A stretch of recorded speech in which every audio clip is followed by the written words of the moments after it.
project is based on poetry and music, looking at the way image, word and sound work together. I've been focusing mainly at first on collage, decollage, looking at the way sort of segments of words and images can combine, even though they're dissimilar, to create things that are like universal in meaning. I've been looking at different poetry, using the original versions and then creating Dada versions that focus more on just segments of the words rather than the whole thing, to again assess how words and images in their own little entity can build imagination, rather than you actually having to read the whole thing and almost be told a certain interpretation, so you can be more free with the stimulus that you're being given. The original intention was to maybe consolidate these things into some form of book entity in which the finals would be represented in visual form alongside the originals, whether that be written poetry or segments of music visuals. So far I've been looking at the visuals on their own, and then thinking about how to maybe bring them to life in an exhibition, or to have further reference to my thesis, which was all about perception and how the brain perceives things, that sort of thing. Anyway, my sketchbook things have been mainly little sketches of ideas, hand-rendered collages where I'm using found imagery and my own photography, along with flat colour and abstract shapes. I've been looking at collage artists and deconstruction as a way of reducing messages into like their most pure form to see if it still has the most meaning, that sort of thing. Digital hand-rendered, exploring just general compositional work, how flipping the canvas can create different sort of effects. Some further development of this poem called The Storm, looking at how different shapes can convey different emotions. You know, the pointy angular form of the triangles can represent sort of chaos or sudden earthquake jerkiness or whatever that you might get in a storm, and then negative space, playing with how the fact that having negative space can force the viewer to reconsider the actual content that's there and then imagine their own thing. Like, for instance, here you see a circle, and whether the circle actually becomes more dominant than the rest of the positive content that's there. Trying to explore different perspectives and how flipping things and different line can accentuate certain parts and make them seem more dominant when they're not, that sort of thing. These are a series, or a few from a series, that are all based on one poem.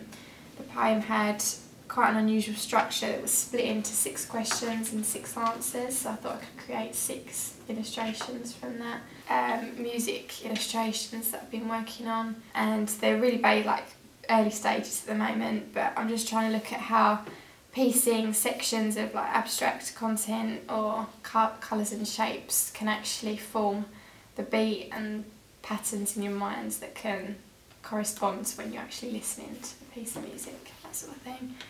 And again, how sort of imagery, like scenery imagery, can sort of take you away and allow you to experience the things that you do when you're listening to music. Which was screen printing. I did these yesterday, and the overall idea was just to try and use abstract colour and how it can alter the the nature of the collage sort of strips, if you know what I mean. So for instance, you could reproduce this but then have the background colour or texture different for each one, and how that can sort of impact upon the final perception as a whole. And I quite liked the interplay between the positive and negative again, how it overlaps. Obviously these are just basic at the moment, but I'd like to explore different colours, how the colours merge.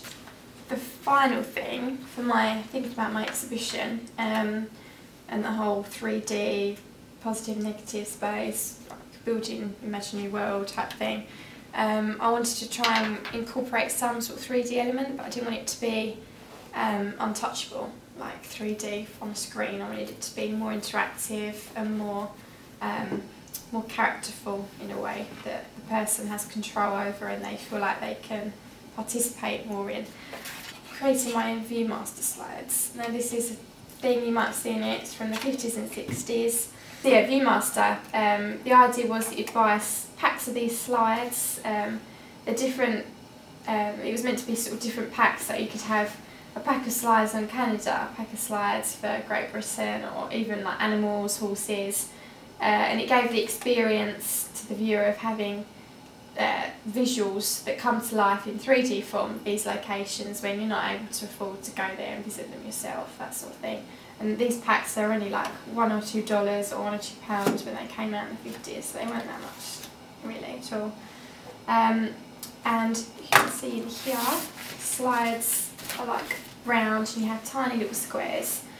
For each image there'd be 2 duplicates of the image, both slightly different so that the 3D layers could come out, so when you look through each of the eye holes here, the image forms one and it comes to life in 3D.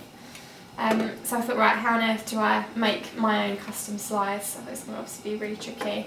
There was a couple of websites that I found that you could actually do it yourself, but it involved a lot of equipment, which wasn't that much money, but you'd have to obviously learn how to use everything. But it was also a case of you couldn't have, say for instance, Photoshop files or designs that you've made. It could only be film or photography, so it would just be like a flat image, so I didn't really want that. I found this place on the internet, and it's this guy in America who actually makes all these custom reels for you, and then sends them off, and then you can have all your own labels and text printed on them, and then you can view them through here. Just to give you an idea, this is a small one, but it's not the same as this. Obviously this just have like a round slide, but this is just like an interviewer for, so just imagine it's the same sort of thing but smaller, and then obviously you can have, it's not necessarily a picture, it can be a PSD file, whatever, but when you look through it, this one has a light, and you can actually see it and it lights up, so it sort of comes to life, but this one would be a bit more 3D. And when you look through that one, does it actually turn into like a big, does it actually look really big, or does it still look quite small? When you look through it, it still looks quite small, but once the thing's there, you'll see that obviously the things start to come forward more. I see. But it's still probably a little bit smaller than that, but you can look through that one as well. But that one hasn't got a light. Some of them have lights, but most of them it's just you have to hold it up to light. It's no, quite good, it's isn't it? It's like looking at HD in a way. I think it's like Harry Potter. So how old is that one? Is that a newer one? No, that one is my mum's from the 1950s. The overall intention with that would be to have that on display, a couple of them, with my illustrations on at the exhibition, so that people can either listen to the music or read the poetry or something and still have something that almost comes to life, like a 3D world being built in there. So people could listen to the music while looking through that, yeah, as an example, yeah. or they could look at your poster things on the wall or anything like that. Okay.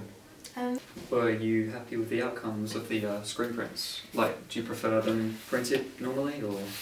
I like the effects. I mean, these, the pink and the yellow we did first of all, and they're a lot better in terms of application and spread of the colour. A lot more neater, but you still get a nice texture, and I like the vibrancy alongside them. But as we got further along, I think where the screen was just getting a bit dirty, it was just starting to like buckle at the edges and create this sort of like rippled effects, which I'm not as keen on. But I just think for like applying certain sections of block colour overlapping the digital, like not necessarily as like a whole background thing, I think it just could be like a really good effect. And are you going to be doing a section that is based on summer, like autumn, winter and spring, or is that was just for the purpose of the test? I've done some like digital versions in here. I'm not sure if I've included them, those ones there for the winter. Is that the one with the man going up the mountain? Yeah. That one, yeah. And spring, that sort of stuff, summer. And were they based on poems, or were they? Yeah. They were all based on poems. Okay. One poem that was split into 6 sections. What are you hoping to do with these? You said they're still in development. In development, I want to work on simplifying them more. I think you should make them more complex, as in, like, you know, you was talking about the 3D worlds, that they're just kind of flat at the moment. If you kind of layered them, so you had bits cut out, but layered them like this, you could make like a 3D kind of poster sort of thing, but it's also kind of flat at the same time. It's just got more depth to it. What do you mean, like, you mean actually hanging them together? Or just sort of, but hanging them thing? in front of each other, Yeah. so you can like look through bits of them. So I'd be quite good to reference the decollage excavation type thing. Because you're kind of doing it in the, whatever that's called. Viewmaster. Viewmaster. Yeah. But it'd be quite good to do it like physically as well. That's quite a good idea. So what you're kind of saying is that with each song, just say the Bees one, just as an example, because it's the only one I remember, you'd have the louder sounds at the front on one image, and as you can sort of listen into the beat of the music and stuff, it would go back could be quite good into the thing. It It might even be good in reverse, having the louder sounds at the back so that the lower sounds come through, because it then brings awareness to the lower sounds more than the louder sounds that you hear, so you can kind of see the quiet sounds and hear the louder sounds. So it's kind of like a big bass in the background, maybe. It's a loud sound, but you hear it. Yeah, the ratio that I've done for these is actually 1:1, so every 1 centimetre of canvas length is 1 second of sound. So again, I want these things to be quite large. Obviously I'm not going to do whole songs, they're just segments, but it would be good to have these things hang in and have some form of interaction. I was going to say you probably like this idea because you've done it sort of similar before, but sort of like in a book form where perhaps you've had like a music song that goes continually throughout the same beat, then as you turn the page, perhaps every couple of seconds like a thing something that represents that comes out or something, so sort of interpret it for yourself.